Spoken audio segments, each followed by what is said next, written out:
This video focuses on learning target 3.5. I can use the quadratic formula to solve real-world applications. So far in this standard, you have been working very hard on learning how to solve quadratic equations and quadratic functions that are in symbolic form. If you look at number 1 and number 2, you'll notice those are symbolic math problems. That means it's just a math problem with no real-world context. Both of those you could use the quadratic formula to solve for. If you notice, the first one you would have to just fill in a 0 for the y, and on the second one you would have to move the 15 and the -3 over. Also, you've got roots and zeros, both which kind of mean the same thing as solutions. We have referenced this briefly in previous videos. They will be the focus of our next learning target. However, right now I want to focus on real-world applications and how those differ from what you've been doing for this standard. So if you look at number 3 on your screen, Mr. Ortman has a spectacular view of the trash compactor from his apartment balcony. I'm going to draw myself a little picture so I can kind of understand and see what's going on. So here is Mr. Ortman's balcony for his apartment, and here will be Mr. Ortman. And he can see the trash compactor, which is somewhere down here. He's too lazy to walk to the compactor, and he discovers that if he throws a bag of trash with an initial velocity of 60 feet per second from his balcony, which is 5 feet above the trash compactor, it will land in the trash compactor. Now, when you throw an item, so when he throws this bag of garbage, that's right there, it's going to form a parabola into the trash compactor. You studied parabolas in one of the previous standards for this class, so you should be familiar. This will be an upside-down parabola. And that's kind of what a projectile looks like when you throw it. He is 5 feet above the trash compactor, so here's the trash compactor, and he is 5 feet above it. So let's label that, and he's got 60 feet per second. He's pretty strong. However, he does not want his neighbors to see him throwing bags of trash from his balcony. So we're going to help him by determining how long it's going to take his trash to reach the compactor if the flight of the trash is modeled by this quadratic equation, where s is the initial height and v is the velocity. Now, right off the bat, you already start to notice that this quadratic equation is quite different than ones you've seen. It has lots more variables and lots more letters.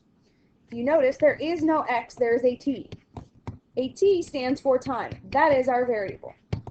You could use x here, you could not. Just know that t is the same thing as having an x. Also, if you notice, there's a v and an s. That v, we have to figure out what it stands for, and they tell you v is the velocity. If you remember earlier in the problem, they told us the velocity was 60 feet per second, and then they told us that s, which is the initial height, he's 5 feet above, so that's going to be 5 feet. So I need to plug in that information, and then I will have a quadratic formula or quadratic function that I can solve. So I'm going to continue to use the t.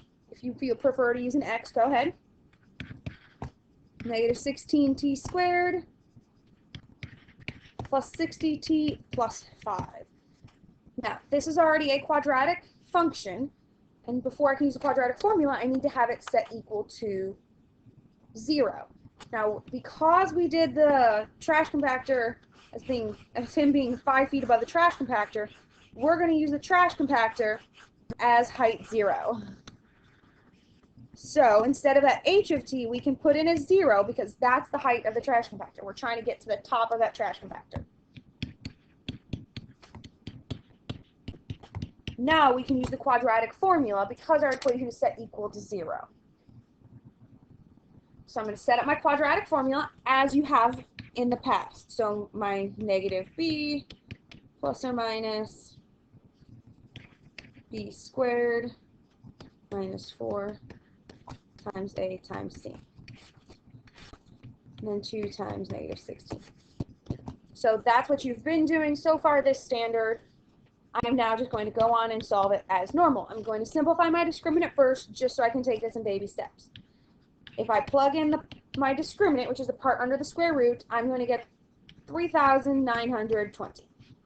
And if I simplify my denominator, I'm going to get negative 32. Now what I can do from here is I don't have to simplify this square root. This is a real-world problem, so I can go straight to decimals. If I gave somebody this answer and told them that many seconds, that wouldn't have much meaning to them. So I want to make sure I can go to decimals because people understand decimals better. So I can simply plug this in my calculator. Now you're going to have to plug it in twice because you do have a plus and a minus. So you're going to plug in negative 60 plus the 3920 all over negative 32 and the negative 60 minus 3920 all over negative 32. When you plug those in, I hope you get these answers. Negative 0.0816 and then 3.832. Now I went 2 or 3 decimal places. I like to go further rather than to be safe. Now the problem's asking us to round 2/100ths, so I have to pick out which answer makes sense and then I have to round it correctly. Well, if Mr. Ortman's going to throw this garbage to the trash compactor, and remember what we said, T stands for time. So in fact, what I probably should have done is I should have made all these T. So which time makes sense? Does the negative time make sense or the positive time? Hopefully you said the positive time makes sense because you can't go back in time. Now if I was going to round this to hundredths, I would do 3.83 seconds.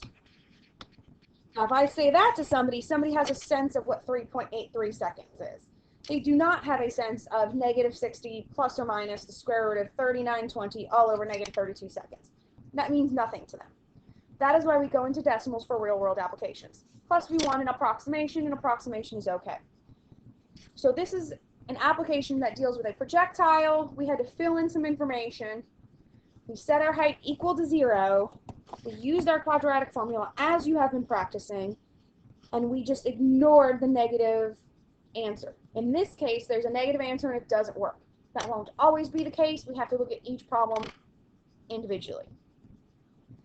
So let's look at another problem. If you look at number 4 is symbolic. So you'd have to go through and solve using the quadratic formula and simplify your answer exactly as previously learned.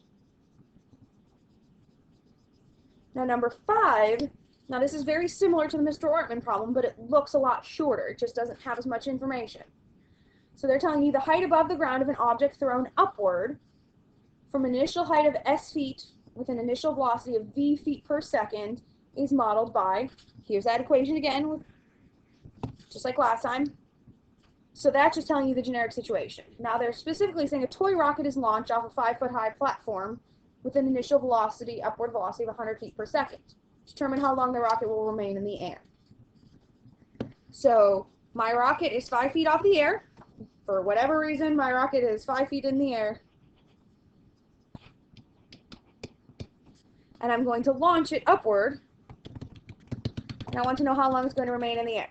So I want to know when it's going to hit the ground, and when it hits the ground, what is its height? Because remember, H stands for height. What is the height of that rocket when it hits the ground? It's going to be 0. So I'm going to set it equal to 0. The initial V velocity is 100. And S, the initial height, is 5. So there is my new quadratic equation. I want a height of 0 because I want it to hit the ground. That's the part given, the velocity, and the initial height. Now, if they wanted you to solve a problem where they wanted to know when it was going to be 40 feet in the air, you would make it equal to 40. We can look at an example like that in a bit. But right now, they want to know when it'll hit the ground. So I'm going to go through, I'm going to set my quadratic formula up just like before.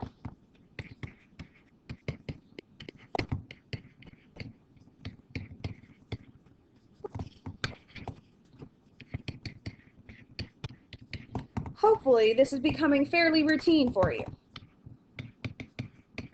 I'm going to simplify my discriminant again just because it's good practice. And when I simplify that discriminant, I get 10,320.